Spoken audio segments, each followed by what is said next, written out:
I know that some in our audience know the finer points of hockey. The Chris Johnston Show. We are your friends. The biggest stories, bringing you inside the game. What did you hear? The Chris Johnston Show. Powered by Sports Interaction. Wanna bet? What is going on?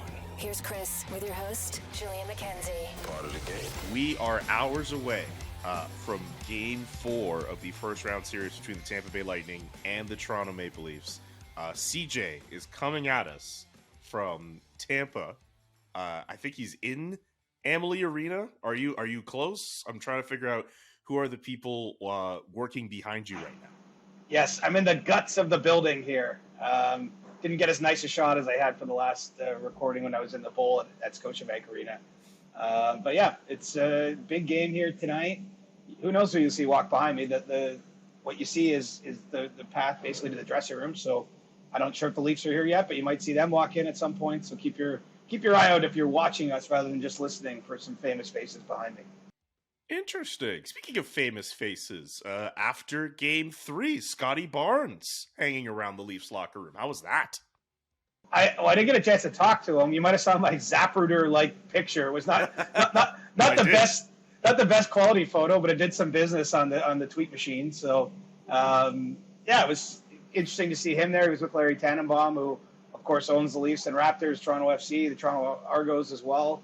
So this series is attracting some stars, and obviously there's a lot riding on it for the Leafs, and I think for the organization. So to survive and win that Game 3, where they didn't have their best game, where Tampa really brought the house at them, but they found their way through with an overtime win. That was a pretty excited / exhausted locker room scene post-game Saturday night. I can imagine. I'm trying to figure out who on the Leafs would be I don't know, who is Scotty Barnes hanging out with on the Toronto Maple Leafs? Probably Austin, probably Mitchie. Yeah, I think Morgan Riley seems to go to a lot of games. I mean, there's certainly, they share a building, and obviously if one's off on a night, then the building's home for the other team. So you see Raptors and Leafs go to each other's games. So I would predict those young guys are most likely to be in with Scotty.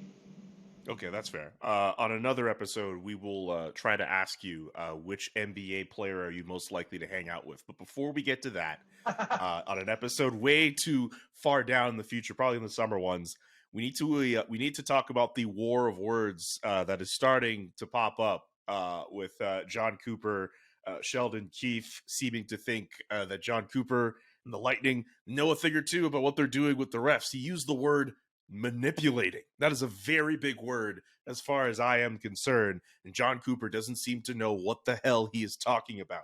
What do you make of that situation, and where do you want to go with that? How do you want to talk about this? Because this, for me as an outsider, I'm like, wow, this is a lot.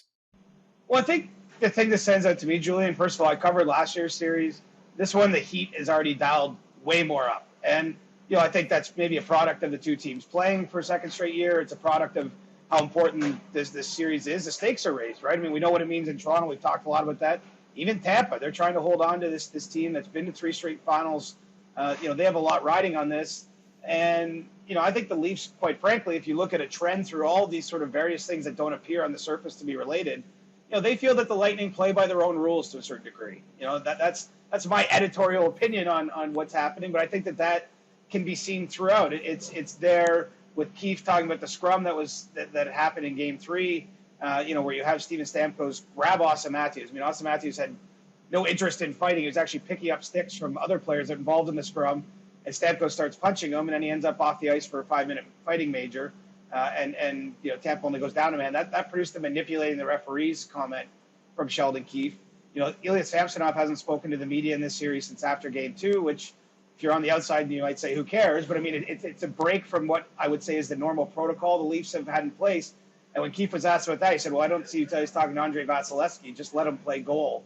And so, I think in general the Leafs are definitely edgier this series off the ice. On the ice, you're seeing it. There's been a number of fights, 3 fights in Game 2 alone. Obviously, Toronto added some players that can do that, like Luke Shen, who dropped the gloves in that game with Tanner Jeannot. And so, this is what playoffs is all about. It's what playoff hockey is all about. I work for the Professional Hockey Writers Association, so I'm not supposed to like it when players aren't made available. But, I find the whole thing just kind of entertaining that the teams are getting involved in this. And let's face it, the Leafs. This is a side of the Leafs you're not used to seeing. I don't know if you saw the video, Kyle, but or of Kyle Dubas rather, Julian. But Kyle Dubas was giving it to some fans in that game. I mean, you can just feel. You can feel the edge and the animus growing. And we're only just arriving to the morning of Game 4 here. So I think that it could be quite a finish to this series depending on how long it stretches out. I saw the video of Kyle Dubas getting into it with some fans. And I've only been to one Toronto Maple Leafs game in my lifetime. And that was earlier this year when the Flames were in town. And my seat is not that far off from where Kyle Dubas' spot in the box is. With all his other AGMs and whatnot. And considering the amount of chatter that comes from his spot, and I understand the press box is directly in front of him in Toronto, I'm surprised this has not happened sooner. The fact that Kyle would get into it with fans from that vantage point. And I don't know how to feel about that. Like, you make the point, like, all right, cool, there's this edge that is around the Toronto Maple Leafs. They're getting into these fights and they're yapping to the media the way that they are, and Kyle Dubas getting into it with fans. I get it. Like, that is part of the game. But I really wonder, like, if that works, good for them. But I wonder how that is going to work through a series that I still think is going to go 7 when it's all said and done. Like that, I don't know. Like, that's, I can imagine for other people around the league who see that, I don't know if that necessarily makes them all the more endearing. Oh, well, they're not trying to be endearing. They're trying to win, right? That too. And I'm with you. I'm not sure if it's the right strategy. Like, I'm not sitting here applauding them for sure. And you take the situation after Game 3, the Leafs, were outplayed in that game. They find a way to win. And then Sheldon Keefe brings up that comment after a win. You know what I mean? Like, to me, I understand you might be frustrated about what you're seeing on the ice, but you don't necessarily have to go there, especially when you've won the game. I mean, there's lots of different ways you can approach it. I think that I just think they're honestly saying, fuck it. Honestly, I think that's what this is what you're seeing from the Leafs. Like, all the stuff we've talked about for 6 months, Julian, and they know about it. This guy could be traded. This person might not get a new contract. This person could be fired. I think they're just saying fuck it and going out there and just they're kind of doing it their way. And they're definitely, it's not endearing. It's not cute. I don't think it's intended to be, but it's designed to win. And I guess we can only really measure that at the end of the series or after seeing a few more games, and we get a feel for if this attitude shift or this edge that they kind of are bringing to the series is productive, or if it's kind of a waste of energy. And to be clear, like, I don't think teams should be playing cute at all. Like, teams to a certain extent do what the Toronto Maple Leafs are trying to do. I'm just trying to figure out if that is going to work for them, and it could very well work for them, considering the fact they have a lead in the series. There's an opportunity for them to take a 3-1 stranglehold on this series. I get how people feel about a 3-1 lead for the Leafs, but, like, if you're in a situation where you can close out, you have to do the job. And if the Leafs are in that position, they have to take advantage of that. But, like, I don't know. Like, I'm very curious about how that. I mean, I guess when you play against Corey Perry, you'd get mad too, right? Yes. I mean, he's made a lot of people mad over a lot of years, including his teammate Pierre-Edouard Bellemare. Yesterday morning or 2 mornings ago, he was mentioning how much he hated Perry until they were on the same team. I mean, that's what Corey Perry does. He's drawn a bunch of penalties in this series. Really been at his best. As we're recording right now, he leads the Lightning in scoring in the playoffs. At a pretty advanced age and at a time when, I don't know how much runway's left on his career. He's still finding a way at least to make an impact in limited minutes for the Lightning. And I think the Leafs, like, they've been kind of a kicking bag, right? Like, you get to the NHL awards at the end of the year and people are making jokes about them on stage. Like I get it.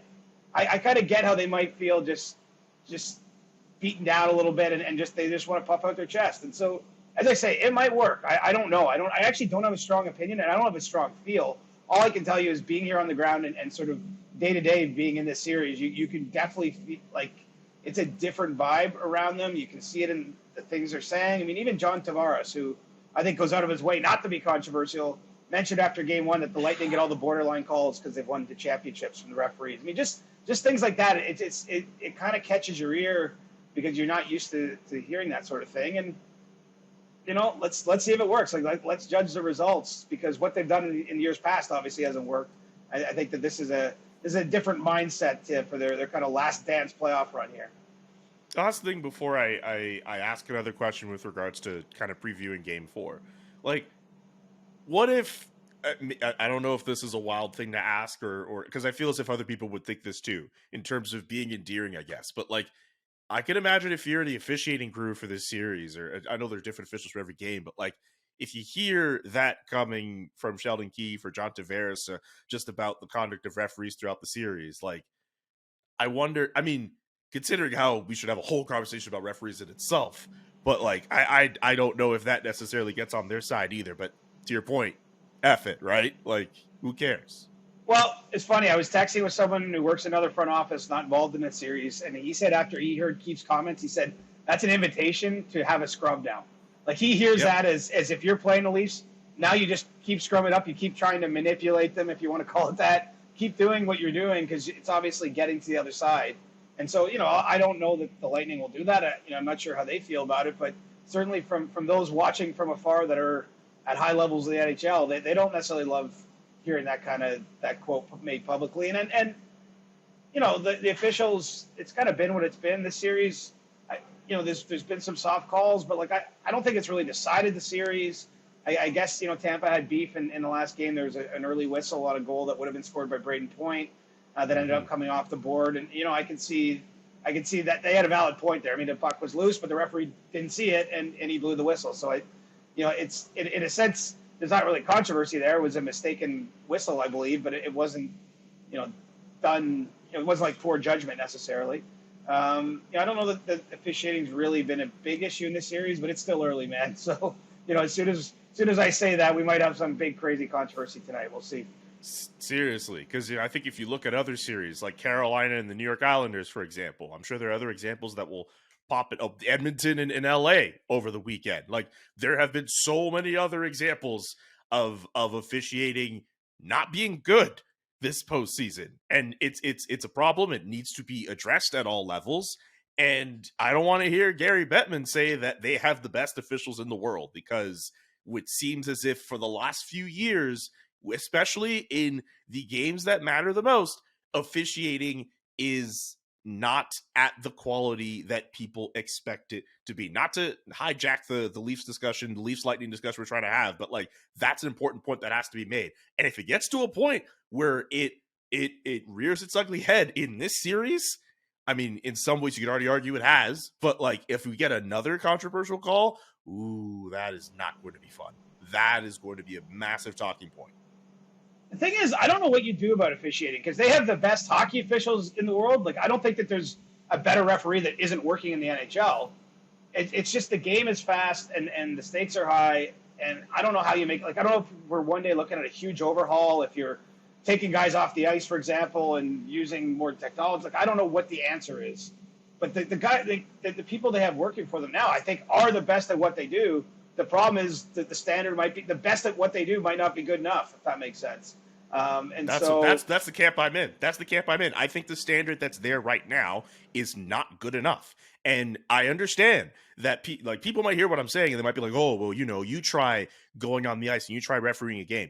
There's a reason why I'm behind a podcast mic and not on the ice doing what Wes McCauley does. There's a reason why you do the job you do and you're not doing any, like Mark Joannette or any other official that's out there. Like, there's a reason why those guys are out there. So if they're doing that, do your job. Do whatever the NHL needs to do. Robot umps, I do not care. It's at a point now where, like, Dom Luszczyszyn the other day shared an article about how bad officiating has been. And I remember when that article dropped in 2021. That's 2 years ago. And we still have not seen a significant improvement in that front. It's a joke. It's an absolute joke. I'm not as fired up about it as you, but I respect your opinion. I've made my peace. But just to get back to the Leafs here and the Lightning. Sorry, I realized that. I realized I took that into a completely different direction. But I want to say this: the fact that the Leafs got the winning Game 3 the way that they did, I can't think of too many other times over the last decade or so where they were not the better team in any of those games they played and they won a game. Like, you need wins like that in the playoffs where you're not necessarily the best team, but you steal a win. Like, you need results like that. And I wonder now, how that translate. I mean, it's hard for any momentum to translate from game to game, but in game 4 now, if you're the Leafs, how are you attacking that game? And if you're the Lightning and you're banged up to hell with all the injuries you have, how are you attacking that game? Let's talk more about that before I go on another rant about referees. Well, I think what's kind of unique here is the Leafs need a response game, yet they're up in the series. Do you know what I mean? Like they won the last game, but they actually need to respond with better play at 5-on-5. You know, just too many of their lines were taking on water all night. We're stuck in the defensive zone. They weren't connected with the defenseman in terms of breaking the puck out and doing the things that they need to do to be successful. And so I'm with you. That's a massive win. You know, I've covered all these games in this sort of era, whatever we're going to call this era of Leafs hockey. They've not had a goalie steal one of those games. The last goalie, in my opinion, to steal a Leafs playoff game was James Reimer in the 2013 series with Boston. But certainly none in the sort of Austin Matthews, Mitch Marner era have they had a goalie. It's not that every goaltender has been bad in the games, but they haven't had what they had the last game, where Samsonov didn't allow a goal for the last 35 minutes of that game and was under considerable duress for huge stretches. They haven't had the clutch goal with it, tied up with the goalie out and win in overtime the way they did. Like, you're right. Like that was different for them. In fact, if anything, they've played well and lost a lot in the playoffs. Like that's been the issue. In Game 6 last year against Tampa and Game 6 against Montreal the year before, they had a chance to end the series, dominated overtimes, and still lost the game. And so you can say, like, oh, wow, we played great and we had all these chances, but it doesn't mean anything if you don't win. And so I think we have to give them sort of credit for finding their way through that game, for not sticking with it mentally and not allowing that to become a blowout. And I think it's huge that they just got one of those wins where they didn't play well, because I don't think they're going to play poorly the rest of the series. I think they're going to have a better performance now, and they're in the driver's seat as things stand at the moment. And then if you're Tampa Bay, I just, for me, like, I feel like every game is just hoping no one gets injured. Like seeing Anthony Cirelli doubled over after, I forget which game, but I think he had taken a puck somewhere around the face kind of neck area, or just around there. Just seeing him doubled over on the bench, I'm like, oh God, like they can't afford to have someone else go down. Braden Point taking a massive hit along the boards, which more or less led to that massive scrum involving 260 goal scorers. Another brouhaha, but like Braden Point, just that looked horrible to see him just stumble to the ice and look seriously hurt, but then he takes shifts in overtime. Like, if you're a Tampa fan, you're thinking, please, God, do not get injured, for the love of God. Right, and the question for me, honestly, is Andrei Vasilevsky. And you could have looked really bad over the years by questioning him, because he quite literally, I think, has earned that best goalie in the world moniker, but he hasn't been the best goalie in this series so far. And that could turn on a dime. Maybe the last number of games to be played here, he's awesome and shuts the Leafs down. But for me, I start to wonder, as much as we celebrate that he doesn't come out, for example, when he allows 7 in Game 2, he wants to stay in there and stay in the fight. He's just played a lot of hockey, man. Like, it's entirely possible that he's fatigued, just like I think the Lightning might be fatigued, which leads to some of the injury problems too that you're talking about. Is these guys have played a lot. I think it's possible he's just not at his best because he doesn't. He's not fresh. He played 60 games in the regular season, which is a big number in today's NHL. I believe there's only 7 goalies that did it this year in the regular season, but he's played 76 playoff games the last 3 years. On top of that, in addition to playing a lot the other regular seasons. So, I wonder if he can get to his best level in the series. I think it might actually be the difference between whether Tampa could find their way back and win it or not. Just because, he's been such an X factor in all their playoff runs, and so far in the series, he's got like an 880 or 850 save percentage, whatever it is. It's only 3 games. I'm not saying, I get it. If he plays enough, he'll be back at his usual level, but he might not get a chance to play enough if the season ends. Anything else you want to mention with regards to the Leafs and the Lightning before we get to You Can Bet That? No, I just wish they could drop the puck right now, man. We're 10 hours from puck drop. We're 10 hours from puck drop, and I'm ready to eat nails. Like, I'm so excited for the game. So, but no other thoughts on the series at the moment. Okay, well, keep that brain of yours sharp, because there are a few other storylines I want to get to, and today is Monday, so it's Ask CJ Day. But before we do all that, I have a doozy for you in our Monday edition of You Can Bet That. You can bet that with David Bastel. Brought to you by Sports Interaction. Get in the action and make a play. 19 plus. Please play responsibly. Time for You Can Bet That, people. Remember to hit up sportsinteraction.com/SDPN for all of your gaming needs. I did mention I had a doozy for you. I have another one of those dangle doozies that are on the Sports Interaction website. Will Austin Matthews fight again in round 1 versus Tampa Bay? Yes, at plus 900. He has to receive a fighting major. It can't be a scrum that, just gets quickly, broken apart and he doesn't get anything for it. It has to be a fighting major. Yes, at plus 900. No, at minus 3,333. That's a very specific number to be at a no. Where do you think we see another fight involving Austin Matthews in this first round series? That is a doozy by definition. I mean, look, he's played, 500 NHL games, give or take. That was his first ever fighting major, and obviously he was a reluctant participant in that particular fight. So part of me wants to say, no chance. The odds of seeing him fight again, his career might be low. But then the one thing that's sort of in the back of my mind here is as we talked about in the opening segment, the temperature's up. Now he's been kind of drawn into this. Maybe, but I'm still leaning no. It's just he's not that kind of guy. Matthews actually was asked after the game, Julian. He said he was in a practice fight when he was younger. But that's it. Never in a fight, essentially, in his, I want to say life, but certainly his hockey career. So I think it's unlikely, but who knows? Because I wouldn't have had a Stamkos Matthews fight on my card of things likely to happen either. Have you ever, when in your brief minor hockey career, did you ever get involved in one of those fights in a scrum? Who's the rival city against Coburg again? Port Hope. Port Hope. Yeah. You and Port Hope's getting any scraps? Sort of, but it was gloves on with full masks when we're kids. I don't want to glorify it, and I don't want to make it more than it was. But yeah, little kind of kid fights, I'd say, happen here and there. Okay, but chirps. You definitely got to chirp it. Oh yeah, I was a big chirper. Yes. Oh man, we need a full list of all the chirps you would give as a 12-year-old. SportsInteraction.com/SDPN for all the best odds before game, in game, and the best props. SportsInteraction.com/SDPN. So it seems like there's always something new and exciting going on at the SDPN. Have you seen our brand new website?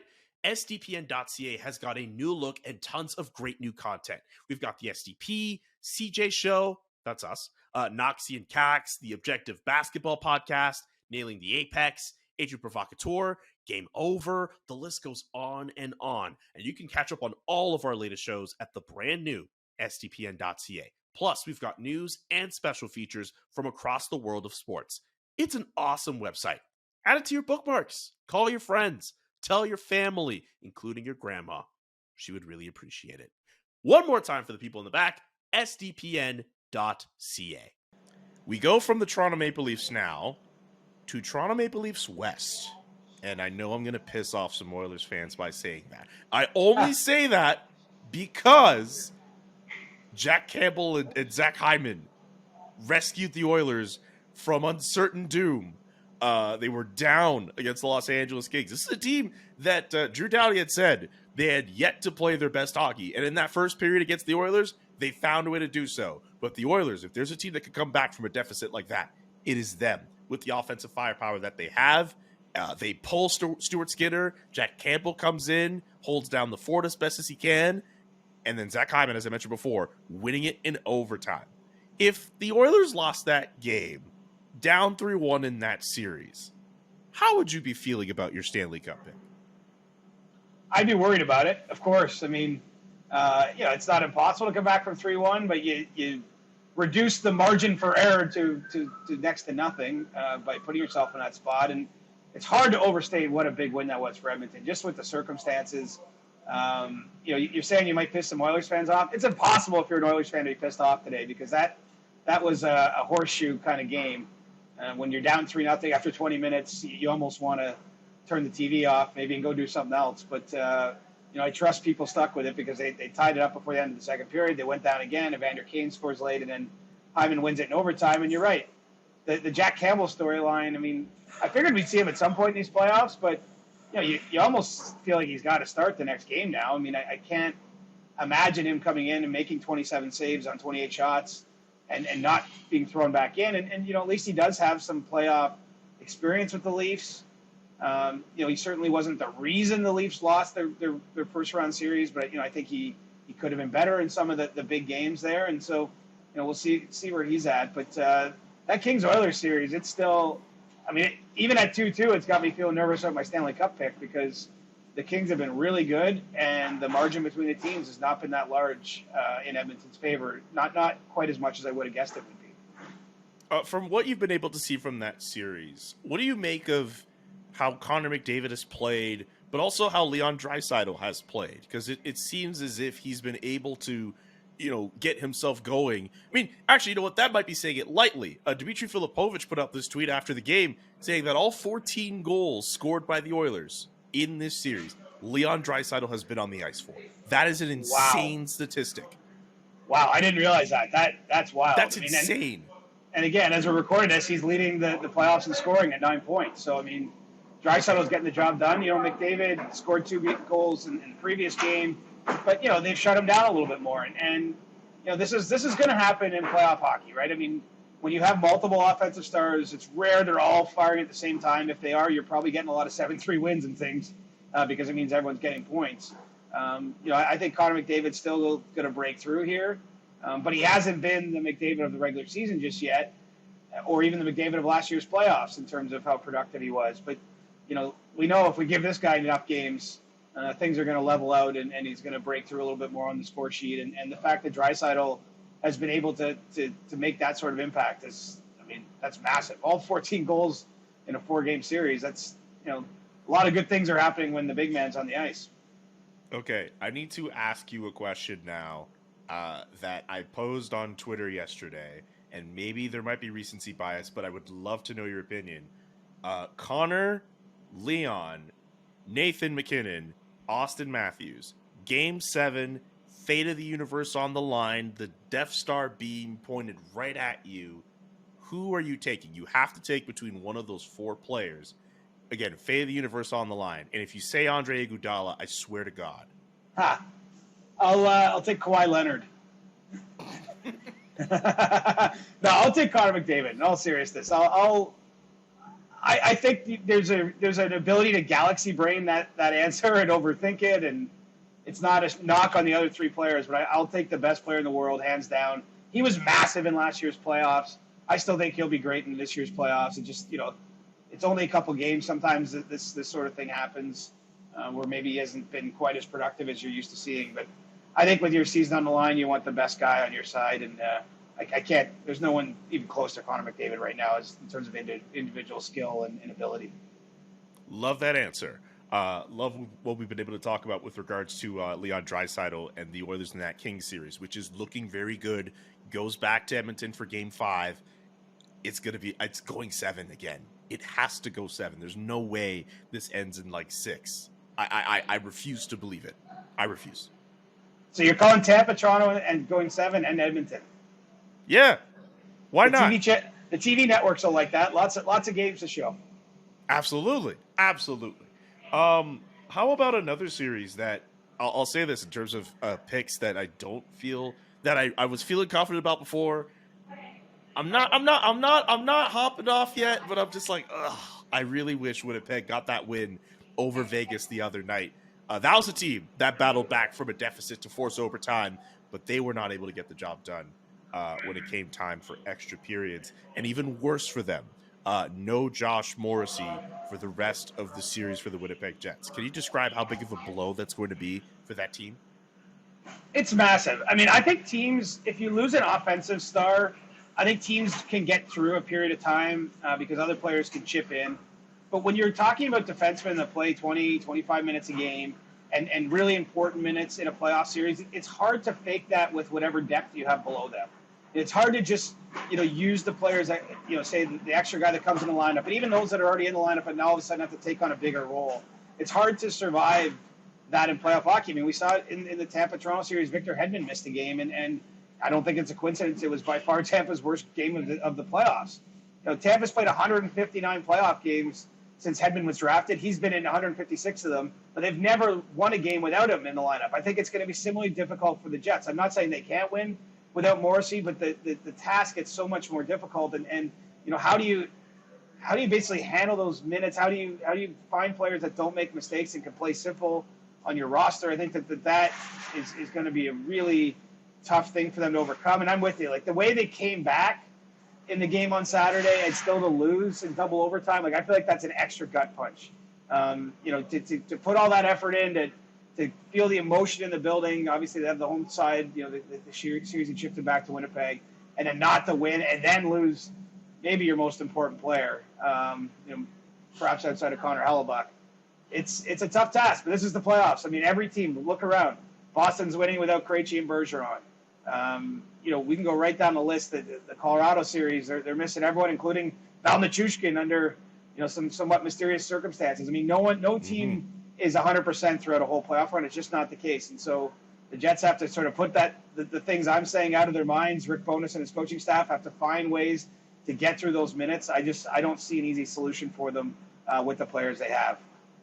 Yeah, it's looking a bit tough for them. But, I mean, the fact that they were able to battle back without Josh Morrissey is a good sign from the way that they performed in that game. You mentioned mistakes. I mean, pretty unfortunate for Dylan Sandberg. His mistake ends up costing the team in the end. He tried to make that clear. I think it goes off Ivan Barbashev's skate and then ends up going towards Michael Amadio. But I don't know, like, this Jets team, I mean, man, this is a big loss at the back end for a guy who will end up on a lot of Norris ballots. And that's what I'm talking about. Like, that mistake cost the game. It's the game-winning goal for Vegas. It's a small mistake, really. Like, it's the sort of thing that happens. But in the playoffs, those mistakes are amplified. And I just think when you have a player of Josh Morrissey's quality, those mistakes aren't happening too much when he's on the ice. So that's the hard part. I think it's more difficult to lose a minute-munching defenseman than even your premier forward under these circumstances. I think there's just ways to get by offensively, but defensively, man, it's a tough spot. But still a series, man. I picked the Jets in that one. I'm feeling a little less confident too, not just because of where it's at in the games, but now seeing Morrissey out. But the flip side is they're still right in that series. They're one goal away from being ahead 2-1. Oh, God, I completely forgot about the fact that we both picked the Winnipeg Jets to win that series. That's supposed to be the trendy, quote-unquote, upset pick of the first round of the playoffs. We were smelling an upset that day, but looks like Vegas has some other plans for us. It's looking like it for now, but, the games have to be played. You mentioned Valeri Nichushkin with the Colorado Avalanche, not available right now for that team. It's a very strange situation. It's not injury. He's not with the team. Very mysterious circumstances. What's your read on that situation as best as you can give? Well, there's a lot of rumors flying around about it, and I don't think it does us any good to get into those because, I don't know what's happening there. It's highly unusual, though, as you mentioned. I mean, players leave for personal reasons all the time during the season. All manner of things happen in the course of your life, whether it's family illnesses or, birth of a child, all those types of things. But to see it in the playoffs is what gets your attention. And let's remember how good Valeri Nichushkin was in last year's run to the Cup final. Actually, there's a great video of him walking where I'm sitting here in Amalie Arena out with the Cup because he was all banged up with his foot. The last time I saw him in person was right that was basically where I'm sitting now. And he had the Stanley Cup, and he did a lot to help Colorado get their hands on that cup. And, we don't seem to know when he'll be back. Kind of an awkward spot for the Avalanche. Obviously, if it is something, say, personal, they don't want to say too much, but they're obviously getting a lot of questions about one of their best players disappearing in the middle of a playoff series. I mean, I don't know what to make of it other than to say that team has had a really tough year trying to repeat their championship between not having Landeskog all year long with his knee injury and him being done for the season, all kinds of other injury problems. They've got a Seattle Kraken problem right now in terms of the Kraken really being a pain to play against, which I think was foreseeable. But it's still not a guarantee the Avs find their way through. As much as, they exploded for some goals the other night and got the win on Saturday. But without Nichushkin and losing the players they did in the offseason and Landeskog, you just wonder how far they can push forward in their attempt to win a second straight cup. Are you surprised that the series is where it is with Colorado and Seattle, even if Colorado has all the injuries they have? Maybe a little bit, especially Seattle winning the first game and getting ahead in some other games. Like they've definitely put a little scare into the Avalanche, I think, in that one. Ultimately what I kind of thought was going to be an issue for them, though, is I'm not sure if they're getting good enough goaltending to truly pull off an upset there.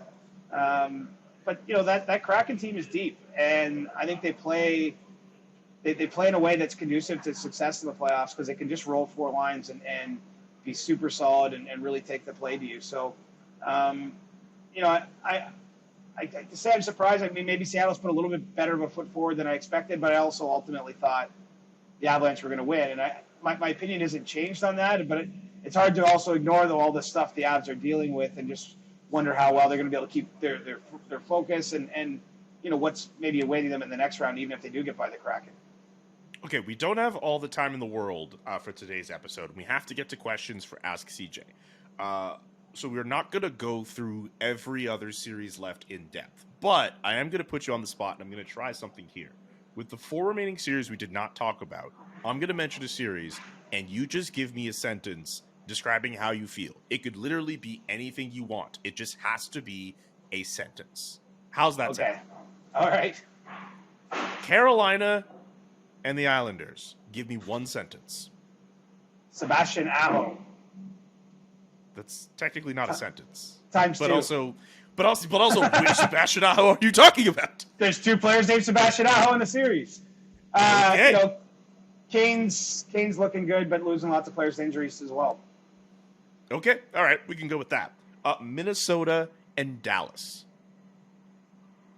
The Wild are putting up a bigger fight than I thought they would. Okay, all right. Boston and Florida. Matthew Tkachuk and Brad Marchand in the same series is highly entertaining. It very much is. And finally, the New Jersey Devils and the New York Rangers. Jack Hughes doesn't like talking to the media. Yeah, that's interesting that he's decided to take that standpoint in his life. I got time for that kid. Like, first of all, he's an awesome player. Absolutely. But secondly, the few times I have been around him talking in the scrum, he's very direct and honest, and he was honest there. So I'm not picking on him, but that's first thing that came to mind. And look, the Devils are going to make it a series. I picked them to win. They got smacked around pretty good in the first 2 games, but that was a big win on the weekend to get one back when they went home. And the Rangers are my pick. And for those who are wondering, the stakes are still up for that series. If the Rangers lose, I eat a poutine hot dog. If Chris's team loses, he eats a relish hot dog. I'm looking forward to that. All right, let's get to these questions for Ask CJ here on a Monday. Let's start with Worldwide Daniel off of Discord. What are your sleep schedules like this time of year, and are they a lot different from regular season and off-season time? Yes, I'm up later more consistently, both because I'm at games every second night in the sleep series. It ended pretty late the other night because it was almost a full overtime period played. And then even on the off nights, it's hard not to want to watch the West Coast games, and I'm still based in the East. So I'm definitely sleeping far less. I'm working more too. I've been writing every day and those types of things and traveling. So time is not my friend right now, but I'm obviously having a ball. I'm lucky to do what I do. And I'm still enjoying it, still getting out for my runs. But I'm exhausted. Like I hate to say it, I'm getting old, man. Like we're a week into the playoffs, and I'm already feeling like, whoa. And I used to go always all 4 rounds on the road, and I don't recall being so tired in the past, but I need my beauty rest. Oh my God. How many hours of sleep are you averaging a night? Probably like 4 to 5, I'd say. No. I'll catch up a bit. We have 2 off days in this series between games 4 and 5, so that'll be a chance. But yeah, like I will say the one thing as I've gotten older is I appreciate sleep more. I used to almost wear it as a badge of honor that like I didn't feel like I needed to sleep that much and that I could still function at a high level. If anyone out there is looking for a way to jumpstart your life, the more sleep you get, I think it's amazing the effects you have if you can consistently get 8 or 9 hours a night. That is a message endorsed by Chris Johnston and myself. Sleep is very good. So the off season, I'm going. Yes. I'm sleeping 8 or 9 hours almost always because obviously I don't have a lot of work demands at that point. Yes, of course. Absolutely. And you deserve all the rest you can get, sir. You Thanks, do a great bud. job. Thank you. Marlene and 8 on Twitter. Is it sad that part of my playoff anxiety consists of questionable reffing in the past? Ooh. No, I mean, that's not sad. Look at it. If you're going to cheer for any team, that team is not going to win too often. I mean, I guess the example that doesn't work is if you've been a Tampa fan, you've had a pretty good 7 or 8 year run here where the team's in the final and won a couple. But most fans have anxiety of some degree or bad memories or bad thoughts because most teams' season ends with a loss and ends with disappointment. And so I don't think that's bad. And if you're talking about the refereeing in particular, go back to the start of this episode and Jonas, man, Julian, I'm having a hard morning. I just called you Jonas. I see the similarities to Jonas Siegel. Yes, absolutely. I've been spending a lot of time. To be fair, I've been spending a lot of time with Jonas here on the road. But Julian's got you going in on the refs for you. Just play that again and again and again. That'll soothe your soul. Scoff _ 1980. Please say hi to Jonas Beanie Siegel for me if you can. From athletic coworker to another, by the way. I will. We got Joshua Cloak on the series and Pierre LeBrun too. Yes. So it's a lot of athletic representation here in Tampa. I know Myrtle was at some home games. Dom was at some home games too. Yeah, we're very much represented in that particular series. Anyway, Scoff _ 1980. With the injuries suffered by the Avalanche, prominently Landeskog and Makar, what do you feel is a realistic goal for them in this postseason? Personally, Western Conference Final, but would be very happy to see them go all the way again. Well, I mean, their goal has to be winning the cup, but I think the problem is if they don't, they do have a built-in kind of explanation for it, or excuse, if you want to call it an excuse. And so that's why you wonder, like, how well can they push on? Because it's so hard to win. And every team that has a long run, has to push through all these difficult moments and find ways to win games like the win we saw Edmonton pull off in LA the other night. Like, you have to pull the rabbit out of the hat to push your way through it. I just wonder if at some point it gets difficult for the Avalanche and if they're just looking around and thinking of the guys they don't have there versus who they do. So I think it's going to be very, very difficult to repeat. But when you're saying what's a realistic expectation, I'm not going to say they can't repeat. They still got some damn good players, and they have a defenseman they can roll out there 28 minutes a night and feel great about. And Gorgiev's giving them good goaltending. We know what McKinnon's all about. We never really talk about Mikko Rantanen much, and I know we have 100%er out there that's on me about that because he just had a great season. I believe it was one of the best goal-scoring seasons or point seasons by Finn ever. Yeah, I still think they can win. It's just going to be really hard. Okay. I've got one last one for you here, and it has nothing to do with hockey. From Red Shark Pack on Discord. How excited were you about Wrexham's promotion to League 2 in England? I'm sure it says, I'm sure the link was watching how much social engagement a fifth-tier English soccer match drew. I don't know if they meant the Discord or whatever. I don't know what they mean by the link, but Wrexham being promoted from the National League to League 2. Awesome stuff. Never in doubt. There was some text messages going back and forth with my dad. They had a big win 2 weeks ago against Knots to in my mind, kind of seal it up. But yeah, it's great to see it official, and it's going to be cool to see them climb the ranks. I mean, I don't know if they'll get another promotion immediately next year. I think it's a long-term plan to try to build there, but I think we will see them in the Premiership in my lifetime. That's my beliefs. If you want to know how old Chris Johnston is, he said the word Premiership. What do you call it? Premier League. It's Premier League. I mean, I miss the days when it was called the Premiership, but like that's definitely a generational thing. That's fine. I wear my age with pride. Look at this beard here, bud.